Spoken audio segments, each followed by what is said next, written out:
Fala piloto, entrando então já de acelerador apertado para a gente falar do segundo vídeo dessa nossa série de como se preparar para a sua temporada. E esse segundo tema também pode parecer óbvio, mas tem uma importância gigantesca, porque em se falando de corridas, nem sempre você tem o controle de tudo. Na verdade, você nunca tem o controle da situação, a não ser que você esteja pilotando sozinho na pista. E olha lá, hein? Então, para diminuir os riscos de dar algo errado nas suas corridas, você precisa ter bem assimilado todas as regras e normas do seu campeonato, ou em outras palavras, conhecer muito bem o regulamento do campeonato em que você está disputando. Olha só, eu já vi várias situações de desempate, de penalizações, de bônus e principalmente de virada de liderança acontecerem porque teve gente que não prestou atenção no regulamento.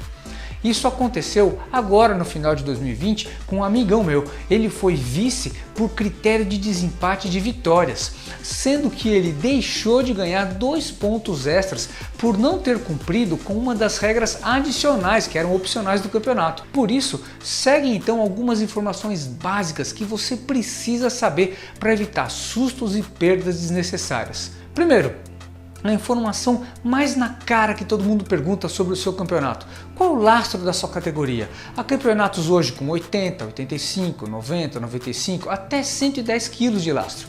Como se dá a vistoria do peso? É antes da corrida? Depois? Só se pesa o piloto ou então pesa você e o kart, como é lá no KGV? Qual a penalização para quem é pego fora do lastro? Eu já vi gente ser desclassificada da corrida por causa de 100 gramas abaixo do peso mínimo.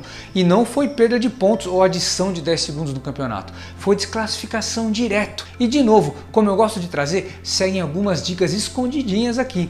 O ideal é que você entre na pista com aproximadamente 1 kg a mais que o limite. Pelo seguinte motivo, você vai suar e perder líquido durante a corrida. Numa corrida de meia hora, você perde no mínimo umas 400 gramas. Preste atenção onde você vai prender o seu lastro, para ele não cair do kart em hipótese alguma. E fique esperto que de vez em quando tem kart que está fora do peso, tanto para cima quanto para baixo. Eu mesmo já vivi duas situações distintas, uma boa e uma ruim. A boa, que foi totalmente na sorte, foi quando eu precisei trocar de kart na classificação e tinha tanto o meu lastro de banco como uma anilha adicional para colocar no kart. Pois bem, eu parei para trocar meu lastro, troquei meu lastro correndo, pus só o lastro de banco e saí afobado para a pista sem colocar o lastro do kartódromo no kart. Como eu sempre entro com uns 2 kg a mais, eu deveria estar faltando 3 kg, já que cada anilha do kartódromo tem 5 kg. Porém, quando eu cheguei no final da prova na balança, o kart estava mais pesado que o normal, não sei se por causa da gasolina ou por algum outro motivo. E como pesa-se o piloto mais do kart nesse campeonato, eu escapei ileso, porque o kart era uns 4 kg mais pesados que o padrão. Nesse caso deu sorte, mas em outro caso, no mesmo campeonato, eu passei 8 kg acima do peso mínimo, porque o kart estava mesmo 5 kg mais pesado que o padrão. Então, muita atenção nesse detalhe da pesagem e das punições por estar abaixo do peso.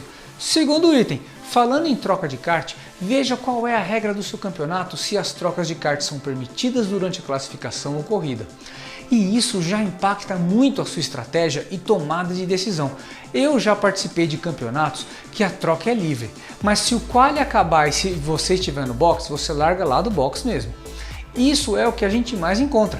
Mas eu participei de campeonatos onde era permitida apenas uma troca por corrida, e outro campeonato que não era nem permitida a troca, e outro ainda que permitia apenas 5 trocas durante as 10 etapas do ano, e um outro que eu adorei a regra, olha só, a troca de kart era permitida, mas você perderia 5 pontos da sua pontuação na corrida por troca, o que funciona como um ADV para cada troca. Ah, e eu também corri em outro campeonato que dizia que se você decidir trocar de kart não pode nem terminar o quali, já fica no box esperando para largar de lá. Então já deu para ver que em cada um dos campeonatos que eu citei a regra é diferente e de acordo com as permissões ou penalizações a decisão de trocar ou não o kart seria permitida ou não, ou mesmo boa ou ruim.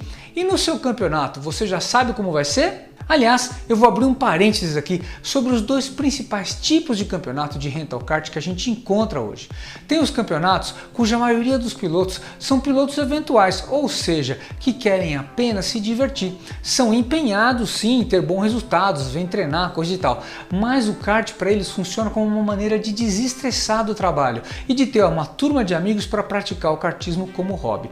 E eu acredito que essa seja a forma mais sadia de praticar o kartismo. O outro tipo de de campeonato é aquele que atrai pilotos que têm alguma aspiração a mais, procurando rankings, disputas entre clubes, campeonatos nacionais, torneios brasileiros, etc. São pilotos que entendem que podem realmente se destacar nesse esporte. E esse tipo de campeonato requer uma dedicação bem maior do piloto. Eu cito essa diferenciação porque isso se reflete nas regras de cada campeonato, na duração das provas, no tipo de pontuação, de bônus, de descartes e etc. Falando nisso, eu já entro no terceiro ponto sobre conhecer bem o seu campeonato.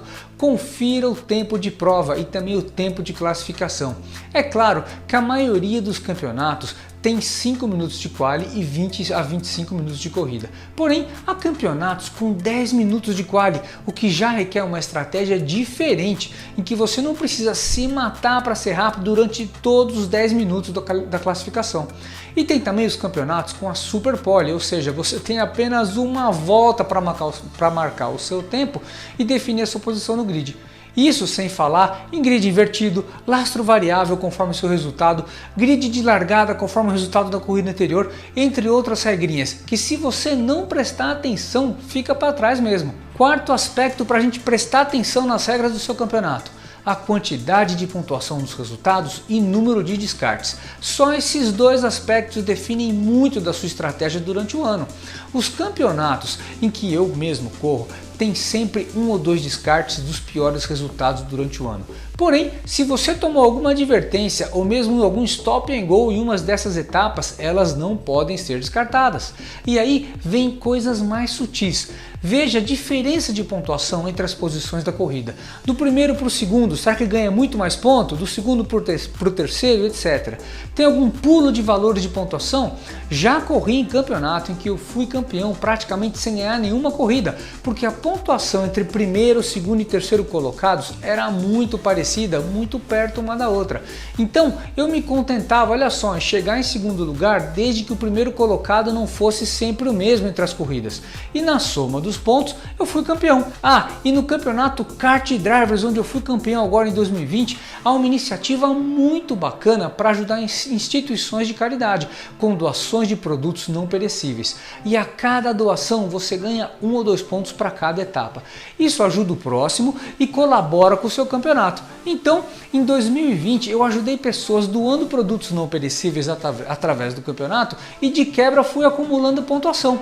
É claro que todas essas regras de pontuação requerem que você fique fazendo continhas para saber onde você precisa chegar, coisa e tal, mas acho que você está entendendo a mensagem. Para terminar o vídeo eu vou contar 3 situações bem bacanas dos campeonatos onde eu já participei. A regra da pontuação dupla quando chove. Essa regra também está presente no Kart Drivers que eu já citei antes. Quando chove a pontuação é dobrada, mas da seguinte maneira: só o período de classificação já vale a pontuação de uma corrida.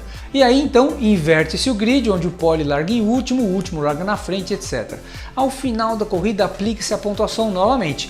Isso deu uma super animada nas corridas na chuva, porque antes, quando chovia, quase metade do grid já desistia de correr. Agora a galera não só treina mais na chuva, como fica torcendo para chover para ter a chance de ganhar mais pontos no campeonato. Outra ideia bacana são os endurance intracampeonatos, ou seja, dentro do mesmo campeonato, onde montam-se equipes misturando pilotos de categorias diferentes. Provavelmente você já viu ou até mesmo já participou de endurances assim. Eles têm pontuação diferente para o campeonato e a pontuação do resultado é compartilhada entre a sua equipe.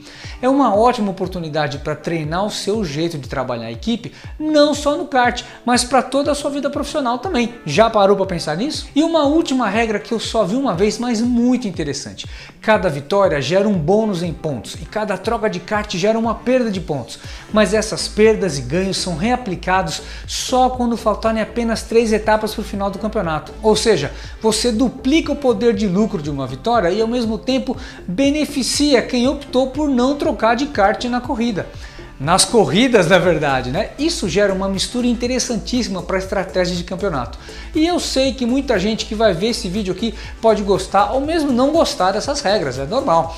Pode ser que você ache que, eu só quero um kart bacana para acelerar e pronto. Ou então você acha ainda que regras assim fazem você exercitar o seu poder de estratégia, melhorando a sua performance lógica e emocional, além da performance física. Porém, eu espero que com esse vídeo e também ao longo dos vídeos do meu canal eu tenha passado ao menos uma lição certa. Ser um bom piloto não é só saber acelerar, frear e virar. Você precisa ter cabeça, controle emocional, saber fazer contas e montar estratégias de acordo com cada situação. Desde saber quando enfrentar ou não uma disputa na pista, saber quanto vale uma punição, quanto vale um bônus e que decisões na pista e fora dela vão ajudar mais se você se sobressair ou não. E que decisões na pista e fora dela ajudam a você se sobressair ou não no seu campeonato. E assim você vai acumulando importantes pontos para chegar no final do seu campeonato sempre na frente. Ufa, viu quanto detalhe existe só falando de regulamentos do campeonato? Isso só falando de kart rental, não é nem de kart profissional. Não deixa de ficar super esperto nas regras do seu campeonato esse ano para garantir uma boa performance, tá bom? Nos próximos dias eu vou trazer um terceiro tema dessa série e você não perde por esperar. E é claro, eu peço aqui que se você curtiu esse conteúdo, deixa aqui o seu like, se não é inscrito, tá mais do que convidado a se inscrever aqui no canal, tá bom? Um forte abraço e até mais!